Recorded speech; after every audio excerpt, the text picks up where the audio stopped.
KWTV9 is proud to bring you Oklahoma Football 95. Live from Ames, Iowa, the Sooners of Oklahoma versus the Iowa State Cyclones.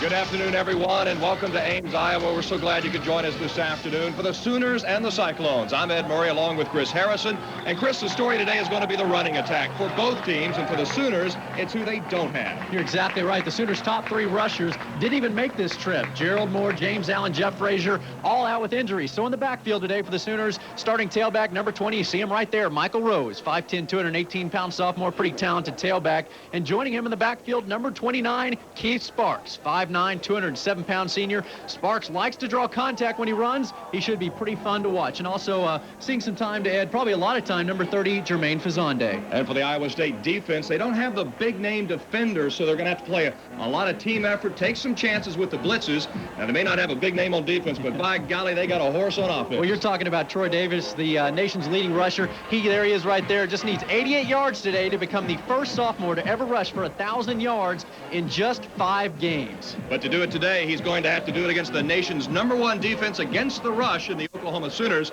And should Iowa State need to pass to loosen things up, they better keep their eye out for big number 57, Cedric Jones. Already 9 quarterback sacks this season, 29.5 for his career. He can't wait for Todd Doxson to fade back and let it fly. Joining us on our broadcast today from the sidelines is Mark Matthew. Mark. Thank you very much, Ed. You know, a little change of pace for Oklahoma today because unlike back home at Owen Field, we've got artificial turf here.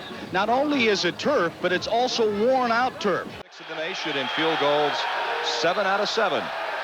The holder is Tim Daughtry. Snap by Wickersham, and the kick is perfect. It's true, so the Sooners are on the board. Both teams scoring in their opening possessions, but it's the Cyclones. With a little momentum, they lead it 7-3. Where can you find the hottest shows on late night TV? I must know. Weeknights on TV9.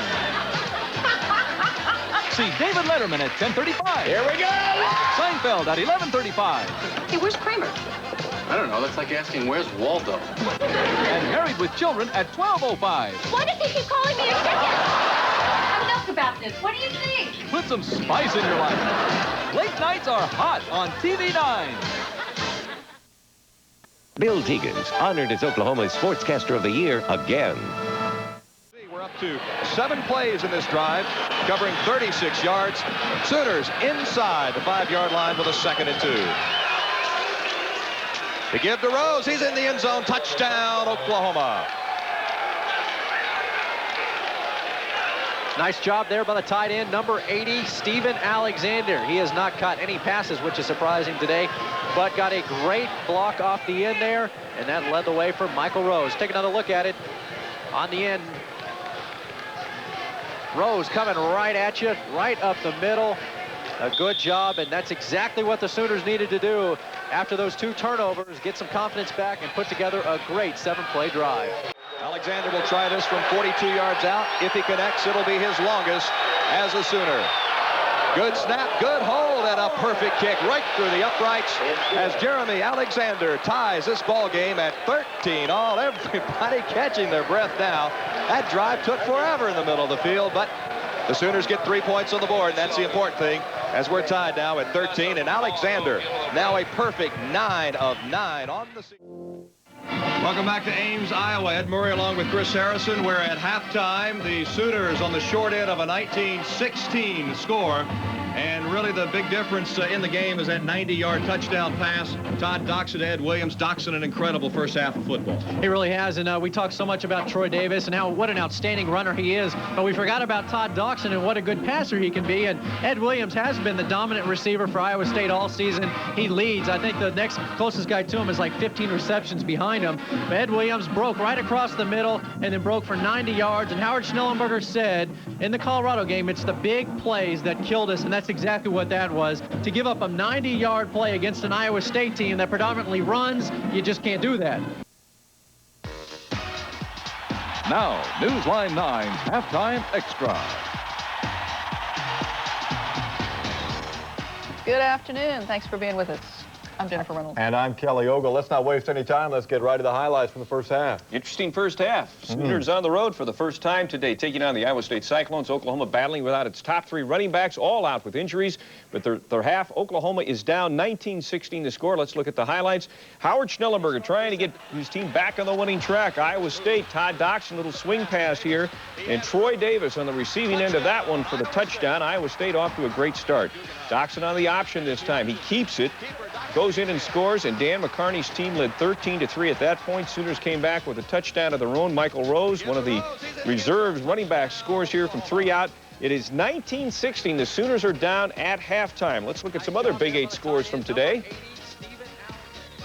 2 other games to talk about. Look at Kansas. 16-14. They're down by 2, or up by 2 in the second quarter. Kansas State now on top of Missouri at the half. 7-0 the final there. Great day for big games. The premier game today, Penn State and Ohio State from Happy Valley. Let's go look at the highlights there. Great game. Joe Paterno's squad gets the lead here. Whitman from short yardage on the touchdown for Penn State, but Ohio State came back. Look at this play. Terry Glenn on the receiving end of a Bobby Hoying pass. Beautiful. 29 yards in the score. Penn State came back again. Whitman from short yardage again, and the Nittany Lions lead, but with about 2 minutes left in the game, it was Ohio State scoring again. Eddie George from 7 yards out. Well, he's a great runner. Gets into the end zone. Ohio State won it. John Cooper's team playing great, 28-25. Let's look at some more scores. Some great ones from around the country. Florida on top now over LSU. Fourth quarter, 28-10. As we said, Ohio State a winner, 28-25 over Penn State. Northwestern has now taken the lead over Michigan, 19-13. What is going on? Texas A&M over Texas Tech, second quarter, 7-0. North Carolina upsets Virginia today. Tennessee, Arkansas scoreless in the first. Auburn is on top of Mississippi State now in the second quarter by 10, and Rice has come back to tie Texas at halftime, 13-13. We've got a busy day here on TV9. A lot of things happening in sports. Here a look at some of the stories we're working on for you today and tonight. First of all, Chris Everett will join us live from the Myriad at 6 o'clock tonight. She is here for the Legends of Tennis tournament.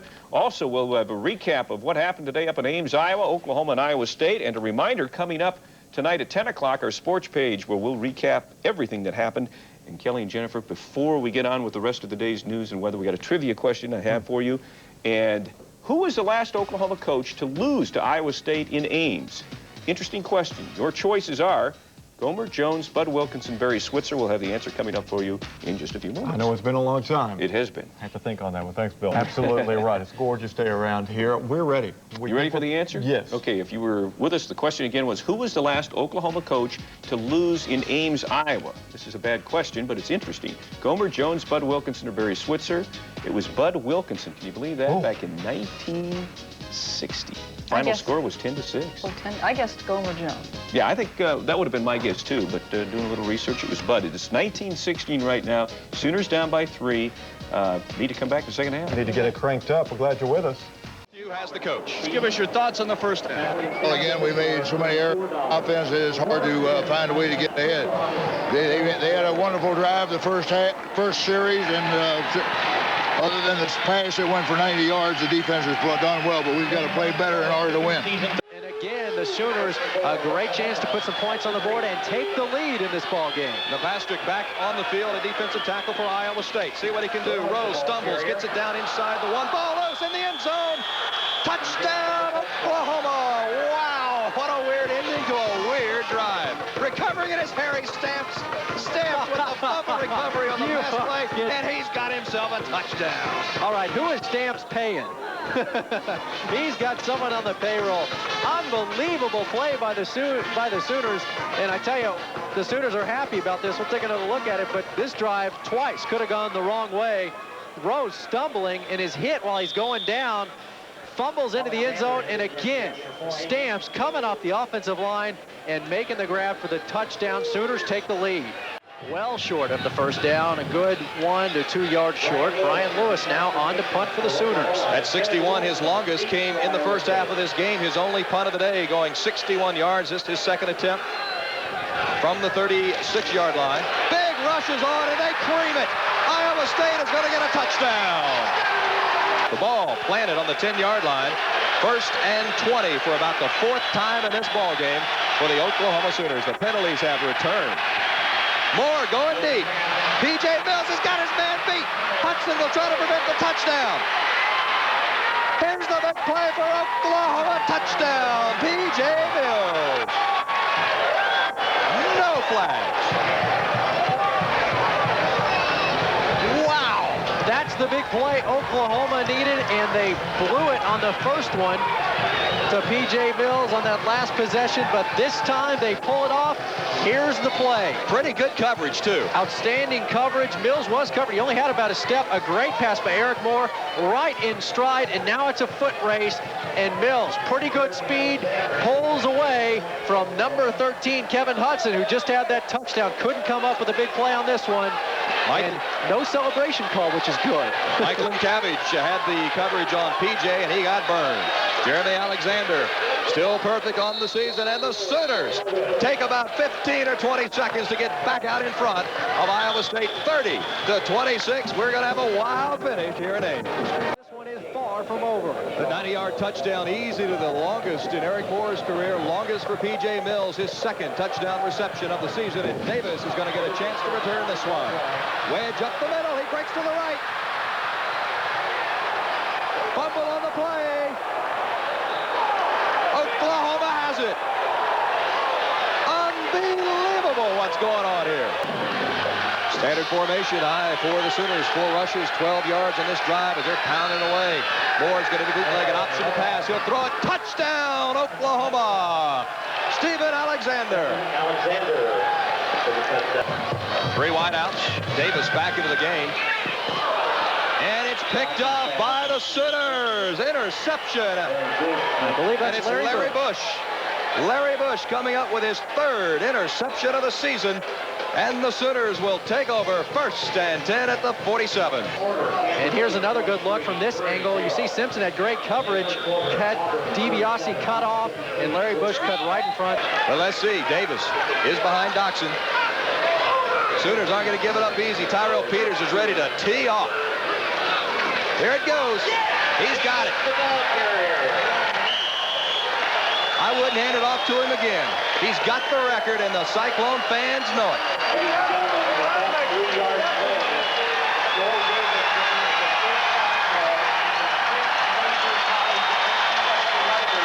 It's being announced to the crowd right now.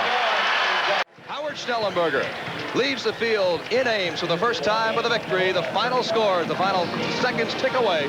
The Oklahoma Sooners win this one 39-26. An outstanding 4th quarter of play for Oklahoma. They open it with a fumble by Fazande, but after that, the offense really got it cranked up. A touchdown pass, 90 yards to P.J. Mills, fumble on the ensuing kickoff, and the Sooners come right back. Eric Moore to Stephen Alexander for yet another touchdown. Then the Sooners adding a little icing late in the game. And there you see Troy Davis. Look at the Sooners going over there congratulating that young man. Hey, you did it against the nation's best. You got the record. 1,002 yards in 5 games. Never been done before, and you like to see that. Donnie Duncan, the OU athletic director, going over there to congratulate the young man, and you see the sadness in his face. But he has accomplished something never done before. But not by that guy. Howard Schnellenberger now 1-1 in the Big 8. They lose to Colorado, pick one up here today. They will head down to Dallas. It is OU Texas next Saturday, and a lot of folks were worried about playing in Iowa State between a Colorado and a Texas, thinking the team might be either thinking about last week or thinking about next week, but they took care of business today. Let's head down to the field. Mark Matthews. All right, thank you very much, Ed. Coach, great second half effort out there, and you really turned it on there going down the 4th quarter. Well, I was very proud of the football team. We played again very poorly, very shaky on offense, way too many errors, but you can't fault their willingness to continue to fight and to finally overcome all the problems and to score enough to win. And the defense played extremely well the second half, and we got win number 4. Ed Murray and Chris Harrison back with you from Ames, Iowa, where the Sooners hit the road and come away successful 39-26 over the Iowa State Cyclones. And I think the big point there, Coach Howard Schnellenberger making the defense really stepping up, playing like he knew they could there in the second half. And the Sooner offense not quitting. Boy, they were awful in the first half, but they really put it together and came up with the big plays themselves to pull away to victory. You're exactly right. That's what they needed to do, is come up with some big plays, and they did that. P.J. Mills especially coming up on that post pattern that he called, and here was one of the big offensive plays right here. Eric Moore rolls out, hits tight end Stephen Alexander, who got in there. And also that one where P.J. Mills, apparently, as Mark Matthews said, called the pattern. He said, I will be open, and he went 90 yards for the touchdown. And I think we need to point out, too, Jeremy Alexander, when the offense did bog down, the young man came out there, 4 field goals in the game, did miss an extra point, but, you know, his leg's getting weary. Had a lot of cracks at it. He's had a lot of cracks here in the season, going to get a lot more, but he kept the Sooners in it there in the first half and connecting on those field goals, and again, the defense stepping up. The one thing the defense couldn't do, though, after giving up 60 yards to Troy Davis on the first drive, fought all they could to keep that young man from getting over 1,000 in his first 5 games, but came up just a little bit short on his last carry of the game. And I think we're going to take a look at it. This is where he made college football history. The first sophomore to ever rush for 1,000 yards in just 5 games. That's all he needed. Actually got one more, just a little insurance yard there. An outstanding game, but again, an outstanding job by the Sooners. They gave up a lot of those yards early and hung in there. And Cedric Jones, Simpson, and Peters, a lot of those guys probably not real happy, but they did a good job keeping the nation's leading rusher under 100 yards. And I tell you, and when he gets time to think about it, he's going to think, my goodness, I got that against the Oklahoma Sooners of all people, and it's something he'll treasure for a long time to come. Coming up at 6 o'clock in Oklahoma City over TV9, Newsline 9. And then tonight at 10:15, Bill Teegins will have highlights and stats and numbers and scores from all of college football. Last we were checking, Colorado getting hammered by Kansas. And again, Oklahoma winning it here, 39-26. The Sooners come into Cyclone Country and leave with a 13-point victory. Next week, it's Texas, followed by Kansas, and then we'll be right back here for Oklahoma Football 95, October 28th, Oklahoma taking on Missouri, and then November 4th, what could be a huge game, Oklahoma at Kansas State. Goodbye, everybody.